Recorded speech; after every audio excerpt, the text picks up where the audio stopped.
Tonight, we're looking at incident investigations.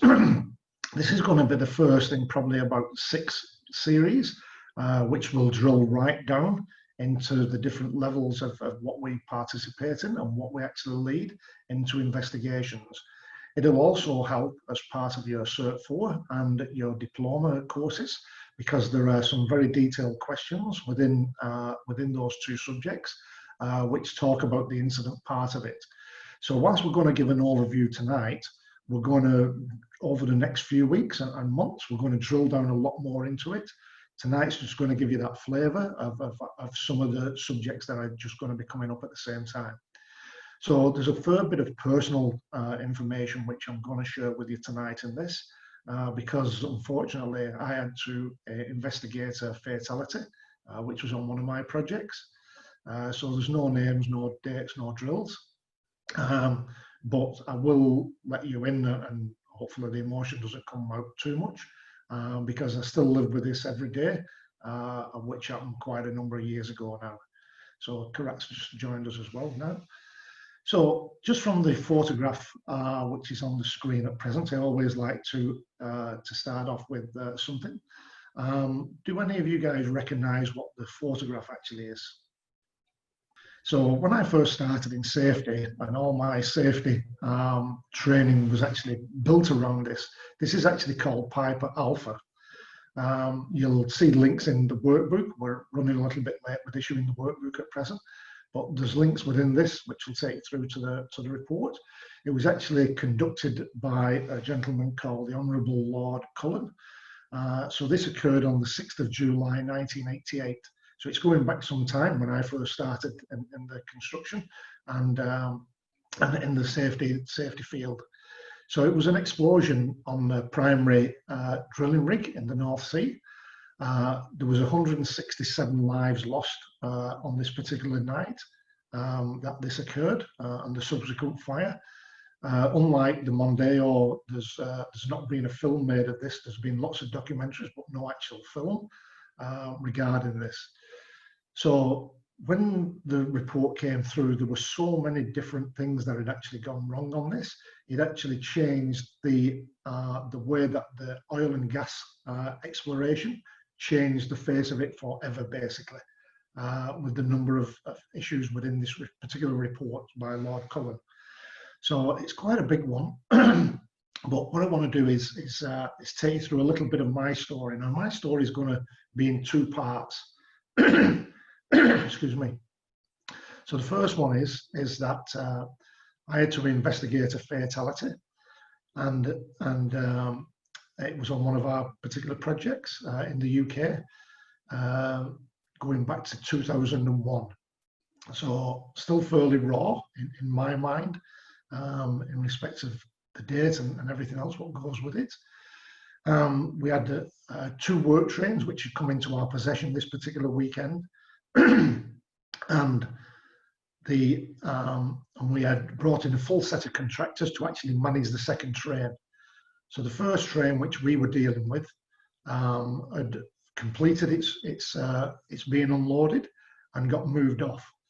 Having our own protection officer in charge of that work train, he then forced himself onto the second train and took over the duties of protection officer for the second train. He then gave an order to move the train without fully understanding that everybody was clear of the train, and one guy got his head crushed between the back of a headboard and the jib of an RRV. That particular day, myself and the construction manager had had a day off. We'd worked 6 weeks constantly prior to that, and it was our weekend off.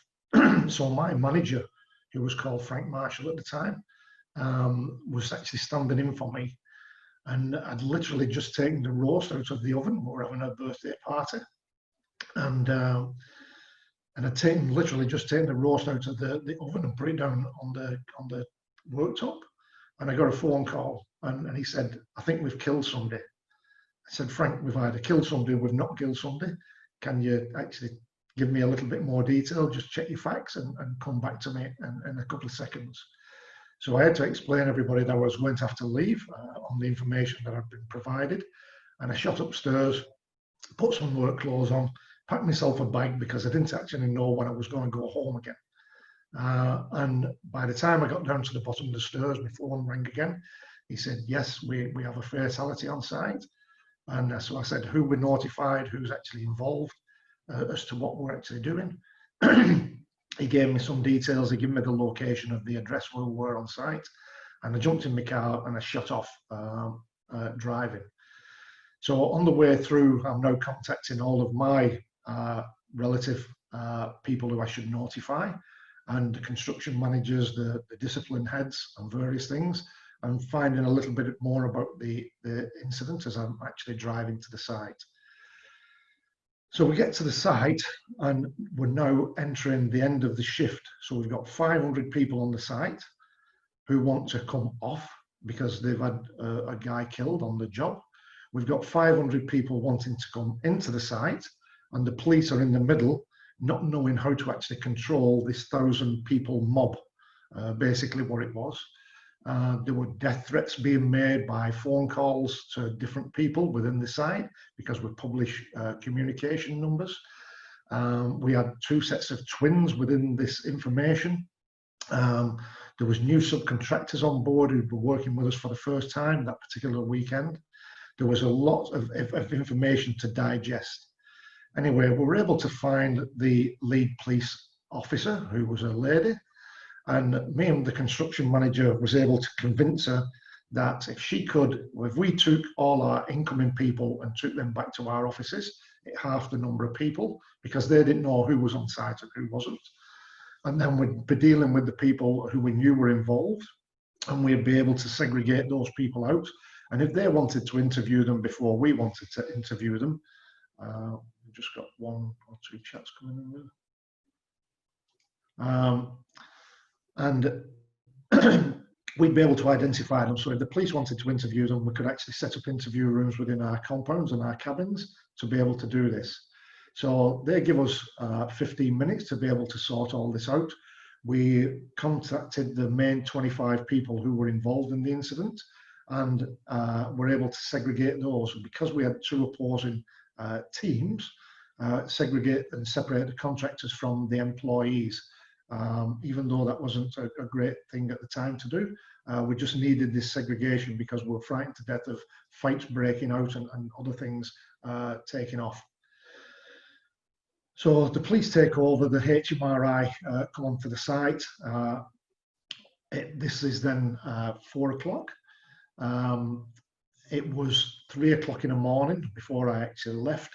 I was back in the office at 6 o'clock the following morning following this, to actually put a lot of information on the table to what we did. Whilst we were all people with qualifications and different things, we were totally underprepared and overwhelmed by a fatality of this magnitude, which rocked everybody to the core.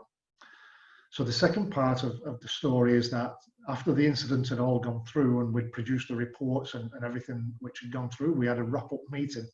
And one of the things is that all of the safety people and all of the senior managers were not prepared to deal with media or to deal with the explosiveness of a situation like this occurred. And we then went for training. So part of the training material that you're going to receive tonight is they put 12 people, 12 safety managers, on a public course, which was actually run by the Scotland Yard. So I actually went into London and was in the Scotland Yard offices for a week to undertake this particular training course. And some of that information is going to be within this masterclass this evening. So it strikes a very real hard process that I actually went through in dealing with the level of this. And hopefully some of the information that I'm actually going to share with you will put you in the right track and hopefully get you the right training and lead into your being able to cope with a situation should you ever be placed into this.